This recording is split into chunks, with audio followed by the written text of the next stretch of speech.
Bonjour, bonsoir peuple congolais partout où vous êtes dans mon kilpe dans le monde. Les alliés de Bonabino, à toute une chaîne sur YouTube et Liba TV. Mais bah que chaque fois on a voyé à pour la roloba, puis pour la sa conscience. Les biso ba congolais ba africains parce que les alliés m'appellent pas si. Comme on a biso ba congolais ba africains, tout on dit na ba mengo ba richesse, ndenge na ndenge, mais Afrique peut Congo zo développer caractère. Mais est-ce que ennemi na biso ezalaka ba mindele ou bien les biso mo ba africains? Question sur le retour de tuna yango wana. Peuple congolais, peuple africain, nous avons dit que chaque fois, nous avons dit awa pour la conscience et les Congolais africains parce que ça passe peu mawa. Comme on a beaucoup le Congo, le pays le plus riche au monde, mais parce que on a mboka on a ça pauvre. Congolais, on a même pas il y a 300 francs qu'on tient dans mon yoko. Mais parce que mboka on a riche, ils ont un bon mengo, ils ont pas payé ça mais est-ce que ils ont faute ya mindeli ou bien ça faute ya monde africain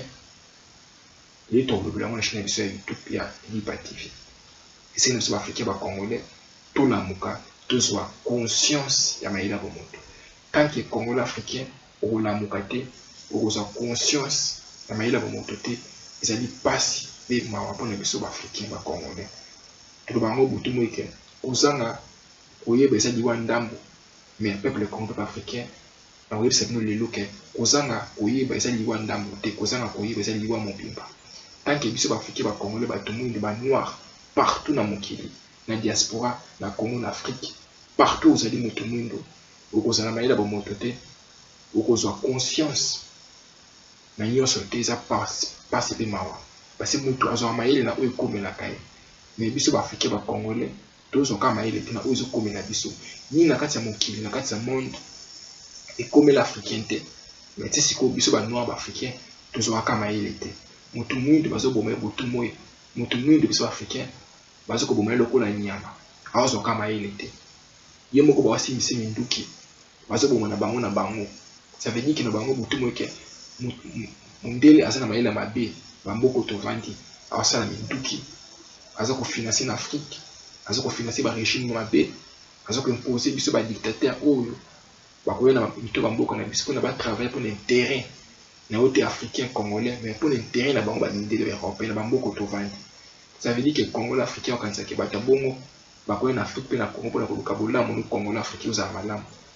tala mayele obiso africain ba congolais tozala na mito na biso tozoko kokanisa ke tisiko ke Union européenne banque mondiale baza wana pona koluka l'intérêt na biso na bango butumo ke biloko na nyonso ba créer en Afrique pe na Congo pour nous servir l'intérêt d'abord mindele impérialiste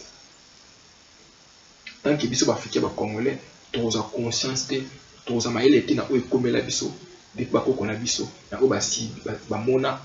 mais mutu mundo africain ozo ka mayele te apesi sport na ye na ba mindele na ba européen ba français yana mona butu moke ikamuki na kati Afrique Union européenne tale la biso banque mondiale tale la biso même ko tongelo ka pamba ikamuki kaka banque mondiale ça veut dire que mutu mwindu mayela bo moto azana ngote azo ka conscience te akati ke bato ba osala ke ya développer ça ba mindile ba français non bato ba ninga jamais que africain congolais développer mais toujours que bino bosala ba richesse bango ba toujours ko piller yango boza ka sous développement bango ba profiter na bombe na bino pour ba ya ko komisa bino butu mo ba ko tia ba dirigeant ya mabela kati Afrique pour na bango ba lukabola mo ya population na bango mais ba question so ba africain ba congolais ba tout le monde tout dans mon kili est-ce que biso africain tous à bateau tous à banyama ina simu ke muto za maili na oyo komela kai mais est-ce que oyo komela biso na oyo komela biso depuis des années tous à maili na mo africain muto mwindo na ebite ba question biso africain ba congolais c'est tout naka yango wana chaque fois likamuke kaka France Union européenne ils ont gagné bango butu ke ba solution Afrique ya Congo ya bamboko na biso utana na biso ba congolais pe ba africain ko mutu mwindo za maili ba muto c'est que mutu mwindu asangana osala unifier la force pour la politique oyo européen ba mindele ba multinational bazo ko imposer biso bibutu en Afrique ba yite ba africain ba congolais bozala bomoko parce que ba yebi on ke mukolo Afrique Congo tozala bomoko bango ba profiter bango ba bénéficier na bomengo na biso te donc chaque fois même ba dirigeants na sa mboka na biso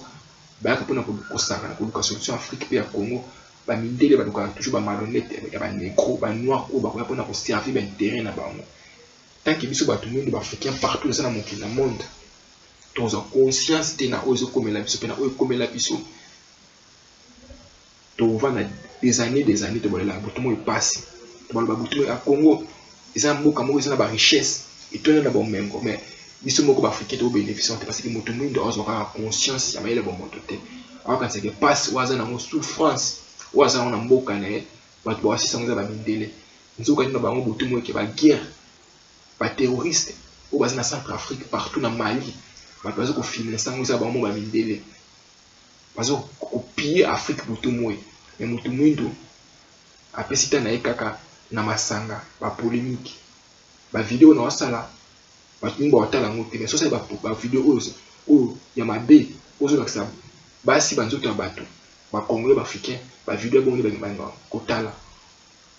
parce que moto mwindo balongole maila bo moto biso ba africain ba congolais maila bo moto na kasi na biso ezala asusu te ozo bo na biso pona ba intérêt ya ba mindele pona ba intérêt ba français pona ba intérêt ya ba multinational ozo wande bato ba ninga biso te to vanda ba mboka na bango te bango très bien mindele na chuta mukite mais tant en Afrique na Congo biso ba congolais to ya bango lokola roi complexé to ka c'est que mindele nzambe ikamuke na kati Afrique Union européenne nzo wande biso ba africain ba congolais soki bato o nzamba sala image ni maila bo moto kati na biso ba bato moko même kutu to ba biso bango so même pas confiance ta mokolo moko mais moto mo les a passe et mawa nzamba pesa o nyonso na mabele na richesse bo mengo pétrole o bango ba bidila ba mboka ba to vandi baza même pas de bitanga pétrole mais baza bien ko le kabine mo ba congolais parce que grâce ya pillage bon ça en Afrique au détruit biso ko bomara biso ko ça même ko tina en Afrique ko créer ba rébellion et le kuta mais bazo ko ça assembla et ba nyibule ba congolais africain moto mo ndo zo kama ile te eza mawa pe passe pour na biso ba africain ba congolais mokolo nini biso ba africain ba congolais to za maila bo moto na éviter ba question sur africain ba congolais c'est tout na yango wana eza mawa pona moto mwindo race ya lolenge boye jusqu'à quand ba africain za mawa zamba pesa nyonso apambola mabele riche bomengo partout mais yo mozo bénéficier na moto ba guerre ba rébellion bitumba ba conflit chaque fois en Afrique la question sur l'Afrique ba congolais c'est tout la yango wana mundele aza moto mo mabe souffrance na biso nzo na kati Afrique na kati ya Congo bato baza cause ya makambo nza ba mindele ba européen liba wakanisa kiza raciste non eza vérité toujours ba parce que bango bazo ko financer ba régime wala za mboka na biso ko bomara biso ko pia ka biso ko détruire ba mboka na biso mais tant que moto mulu africain noir lokola ngana yo wela ba mboka na bango ba ngi yote mais ce qu'il faut c'est ya banani faut c'est ba biso ba africain parce que moto mulu africain azo ka conscience te azaka na biloko ezangi tina bozo ba masanga ambiance ba polémique ezangi tina esa ke mboka le kozo développer te ezo na sima biso ba africain ba Congo to na retard même ya mila mais tout ça la mukara te ezo ka conscience te eza ma pe passe c'est les africains ba congolais tous à la moko pour na ko développer ba mboka na biso parce que Afrique pe Congo muto ça qui est développé et que les musika eza na biso ba africain eza ma pe passe pour na biso ba tumindo na mokili na monde eza na nyonso ba pétrole ba matière première au ba français même courant na ba pelisa grâce et uranium aux autres na Niger mais mutumindo africain mabele tonne na bombengo na richesse nyonso mokili mo bazo ko bénéficier na mo africain congolais ozo bénéficier na moté parce que ozanga maila bo moto na kati na yo pe kozanga bo nzambe pe culture na obwaka eza ma e passe ba déjà ningi bazana kati Afrique biso to kanza ke ba ko pona ko intérêt ya peuple congolais peuple africain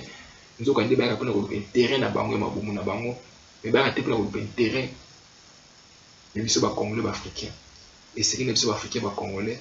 tous à la bonne moko pour nous reluka intérêt à Congo et Afrique.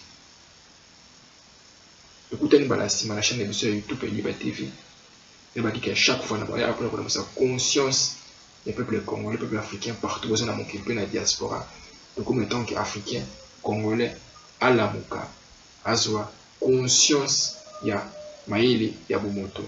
merci na babinga bandako partout bozali seki na biso baafricain bacongolais tolamuka tozala bomoko tolobi no na tribalisme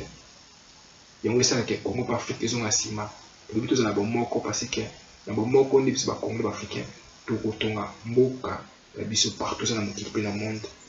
tokutani bala nsima na chaîne na biso ya youtube ya Lipa TV.